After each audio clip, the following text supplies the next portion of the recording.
الحمد للہ رب العالمین والصلاة والسلام علی سید المرسلین اما بعد۔ پیارے پیارے اسلام بھائیوں، آج جس موضوع کو میں لے کر حاضر ہوا ہوں وہ ہے توبہ۔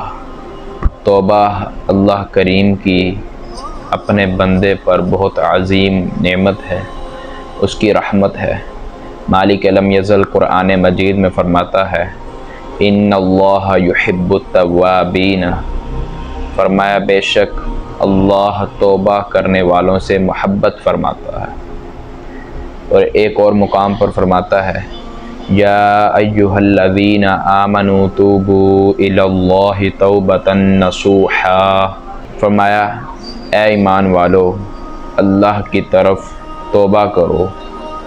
کیسی توبہ؟ فرمایا توبۃ نصوحا، وہ توبہ جو نصیحت ہو جائے۔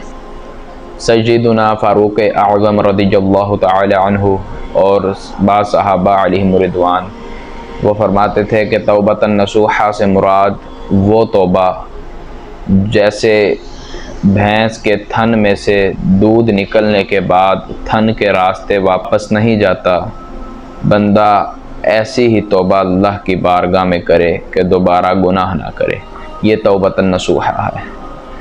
اللہ عز و جل کی رحمت ہر لمحے بندے کو اپنی طرف بلا رہی ہے، اور توبہ کا دروازہ زندگی میں کبھی بھی بند نہیں ہوتا۔ حدیث پاک میں ہے رسول اللہ علیہ السلام نے فرمایا کہ توبہ کا دروازہ تب تک کھلا رہتا ہے جب تک موت کا غرغرہ نہ آ جائے، اور ایک حدیث پاک میں ہے کہ جب تک سورج مغرب سے طلوع نہ ہو جائے۔ بندہ لاکھ گناہ کرے مگر اپنے رب کی طرف رجوع کرے تو اللہ اس کی توبہ کو قبول فرماتا ہے۔ اسی طرح ایک حدیث پاک میں رسول اللہ علیہ الصلاۃ والتسلیم نے فرمایا، مفہوم ہے کہ اللہ عز و جل نے یہ تحریر لکھی سبقت رحمتی علی غضبی، میری رحمت میرے غضب پر سبقت لے گئی۔ اس کی رحمت بہت عظیم ہے۔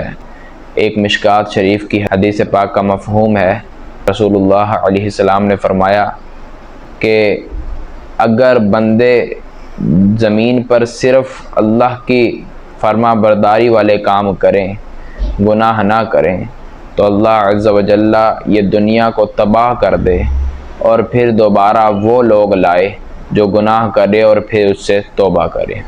دیکھا آپ نے رب کو توبہ کتنی پسند ہے، مگر ایک اور ادھر بات یاد رکھیں کہ توبہ کی امید پر گناہ کرنا یہ بھی جائز نہیں، بلکہ علماء نے اسے کفر تک لکھا ہے کہ توفیق توبہ جانے نصیب ہو کہ نہ ہو، ہم نے کیا نہیں دیکھے جو گناہ کرتے ہوئے مر گئے۔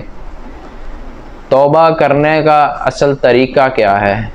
جوش میں آ کر کانوں پر ایسے ایسے ہاتھ مار لینا، اس کا نام توبہ نہیں۔ علماء نے توبہ کے درجات لکھے کہ سب سے پہلے تو گناہ کو گناہ جانے، پھر اس پر شرمندگی کا اظہار کرے، پھر عزم مصمم کرے کہ آئندہ سے گناہ نہیں کرے گا، تو یہ توبہ ہے۔ ایک حدیث پاک میں رسول اللہ علیہ السلام نے فرمایا ندامت توبہ ہے، یعنی ندامت ہو جانا کہ بندہ اس گناہ پر نادم ہو اور آئندہ سے نہ کرنے کا عزم کر لے، تو یہی توبہ ہے۔ مگر بعض اوقات معاملات کا تعلق حقوق العباد سے ہوتا ہے، تو اس میں جس کی حق تلفی کی اسے بھی تلافی کرنی پڑے گی، کیونکہ جب تک تلافی نہیں کرے گا تو ندامت کامل نہیں ہوگی۔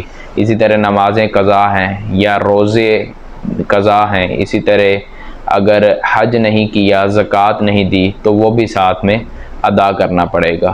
اللہ عز و جل سے دعا ہے کہ مالک لم یزل ہمیں حقیقی توبہ کرنے کی توفیق عطا فرمائے، اس رمضان المبارک کے مبارک مہینے کی برکتیں لوٹنے کی توفیق عطا فرمائے۔ آمین بجاہ النبی الامین صلی اللہ علیہ وآلہ وسلم۔